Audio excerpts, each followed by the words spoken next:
Hey, what's up guys? It's Nick. Welcome back to another video. So more often than not, I find myself having to do something that I really don't want to do. Today it's the front brakes on a 2011 Ford Econoline van. This is an E350, but the same goes for all the two-wheel drive E-Series vans. What you see here in front of you is just some of the stuff that you're going to need today. Screwdriver, impact if you have one, torque wrench, C-clamp, hammer, mallet, 1.16" socket for your wheel bearing nut, a paint marker, I'll show you why later, 17mm wrench, you're going to need a 21mm socket, 2 breaker bars, and then over here you can kind of see I have anti-seize, brake cleaner, lubricant, and a torch. I did this on the other side just now and I'm completely spent, but for the poor people like you that have to do something like this, I just want to show you the steps. This is my first time doing this. I've never done this job before, but it's pretty self-explanatory, and if you follow these steps, you'll have no problem. The first thing you got to do is remove the wheel. We're going to take off our hubcap. I like to put the lug nuts inside the hubcap, and this is a 7/8 socket.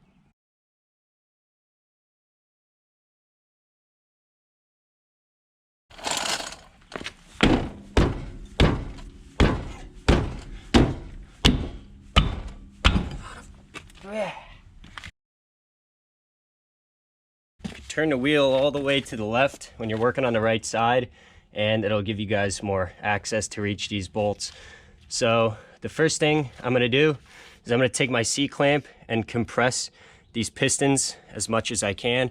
Now, a lot of guys I see on YouTube don't mention this. You want to check your brake fluid reservoir under the hood. Make sure as you're compressing it's not overflowing. I never see someone mention that, so make sure your brake fluid reservoir isn't overflowing.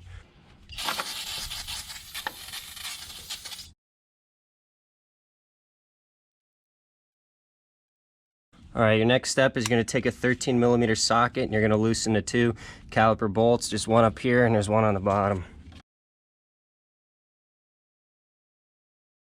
Okay, thankfully that's right in the way.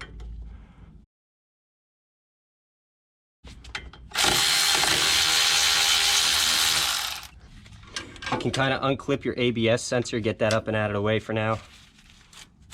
Yeah, this is rough. Get it up out of the way. Never want to let it hang by the hose. We can go ahead and take out our old brake pads.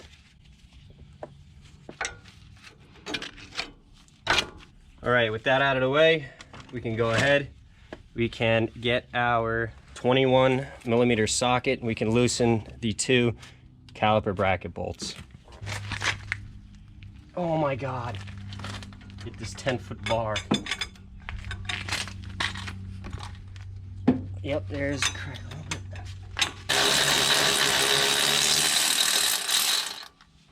bit. Okay guys, so the problem I had on the other side that really held me up were both of these caliper slides were completely frozen, just like that. These are frozen too. I had put the caliper bracket back on and then found out they were frozen. It actually took longer for me to get these unstuck than it did for me to mess with the whole rotor bearing assembly. So before you put your bracket on, make sure that these caliper slides move freely. All right guys, so what we can do now is go ahead and remove our front bearing cap. All you need is a flat screwdriver and a hammer. You have this little lip here. Take the screwdriver. There you go. Plops right down. Now inside we have a pin that we have to unbend with our needle nose, and then a little like nut holder thing. You can put the pin right in your dust cup so you don't lose your parts.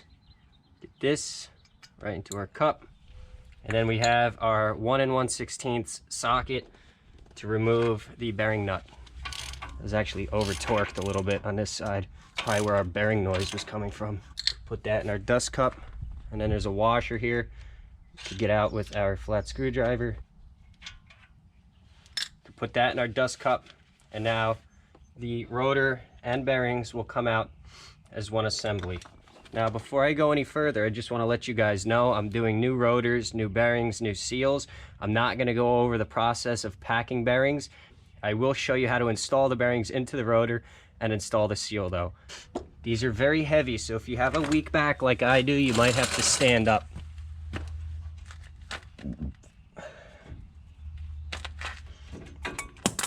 Oh my God, okay, perfect. Now our rotor's off and you're left with the spindle. What I'm gonna do now is prep the surface by taking clean paper towels, rags, whatever you got. Get the spindle nice and clean, get all of the old grease out of there because we have new grease to put on. What we can do now is completely compress our caliper. If you compress this one in, this one's gonna come out. Like I said before, keep an eye on your fluid reservoir up in the engine bay. Make sure it's not overflowing. I don't drink on Wednesdays, but I think I might start. The caliper slide completely snapped off in the bracket, so now I'm gonna go to Advanced Auto Parts and pay $55 for a new caliper bracket. So with the magic of editing, I'll be back in 2 seconds.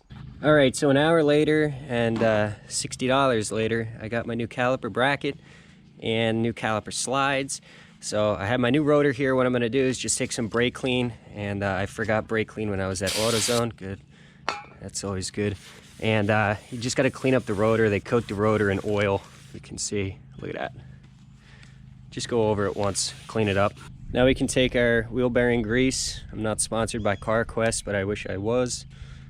Get a nice thin coat on our bearing race inside of the rotor. You don't need much, just a nice thin coat all the way around. Listen guys, I'm 22. If I can do this, so can you. It's not that bad. So we coat our inner race. I'm gonna go grab my bearing. Got our new bearing here. It's made in China, perfect. All we gotta do is push our bearing down in there. Now what I do is I just take a little bit of the grease that's excess and just coat this lip so that our seal goes on nicely. Here I have our new seal. Now in the 2011 Vans, this cup here faces out. This lip here goes in like that. Now I have here a rubber mallet, not a regular claw hammer. We're gonna use a rubber mallet. So we very simply get it in. You hammer until you hear that the noise is even all the way through, and then you're done. It's as easy as that. Now what we can do is actually flip the rotor over, and with this seal in here, our bearing won't fall out. I'm gonna do the same thing again. Paper towels, brake clean, clean the surface. Same as the other side, thin coat of grease. Luckily it's warm out today and it's not raining. Usually when I'm doing something, it's either 50-mile-an-hour winds, drizzling, or 10 below. Okay, now the bearing just plops in there, but I noticed on the other side that it almost fell out when I went to go put the rotor on. So I'm gonna actually leave this off to the side, and then when we get our rotor up and over our spindle, then I'll push the bearing in. I'm gonna take our cup with all of our washers and nut and pin, clean them up with some paper towel and some brake clean. That way we don't have any sediment or debris going into our new grease. Get our nut, clean up our threads. All right guys, so we could go ahead now and get our entire rotor with our new inner bearing and inner seal and push it up over the spindle.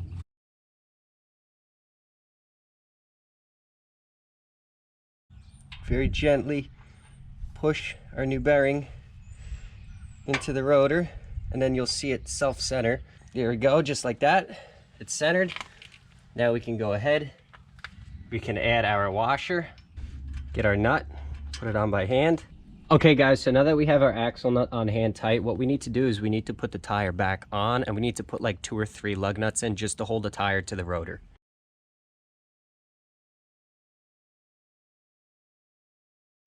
Okay, so upon researching this online, I've seen that everybody has their own way to preload the bearing in the front of these vans, but I'm gonna go by what the Ford book says. And that is to, while spinning the tire counterclockwise, we are going to torque the axle nut to 30 foot-pounds. So I'm gonna grab my torque wrench and my 1 1/16" socket.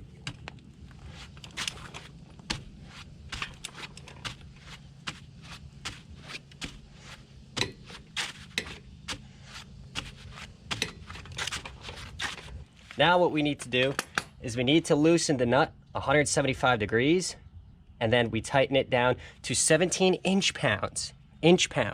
So what I'm gonna do is take my paint marker, make a little mark on the top of the axle nut so I know where I am.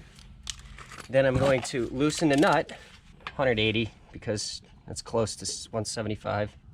Okay, that's 180. And now while spinning the wheel again counterclockwise, 17 inch-pounds. So I'm literally gonna grab my socket and hold it right here to get the least amount of torque possible, because that's like 1 foot-pound. So, counter-rotating.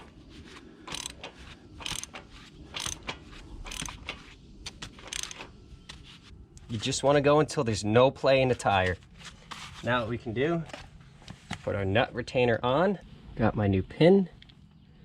Go ahead and push it through. Then we're gonna take our pliers.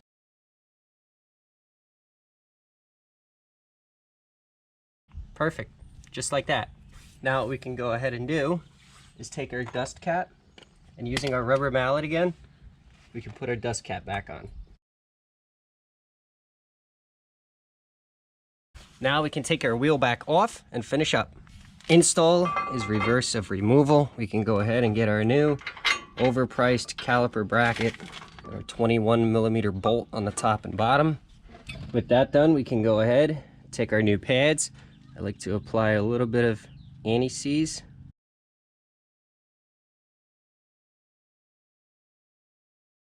Perfect. Now we can go ahead, take our new caliper slides, apply some anti-seize, slide those right in. We could get our caliper up and over our new pads.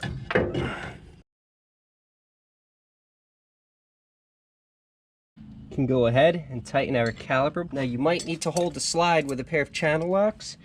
It spins as you start to torque it down. Perfect. All we have left to do is to click our ABS sensor back into position. Beautiful. Look at that.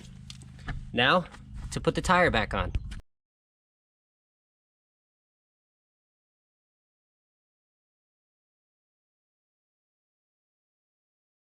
Alright guys, so that's it for this video. I hope I could help you.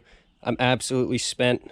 One side, this side was actually harder than the other side. I did the other side first and I'm like, oh, it's gonna be easy, let me make a video. That sucked. You guys just follow my lead, you'll have no problem at all. Stay tuned for more videos on my channel.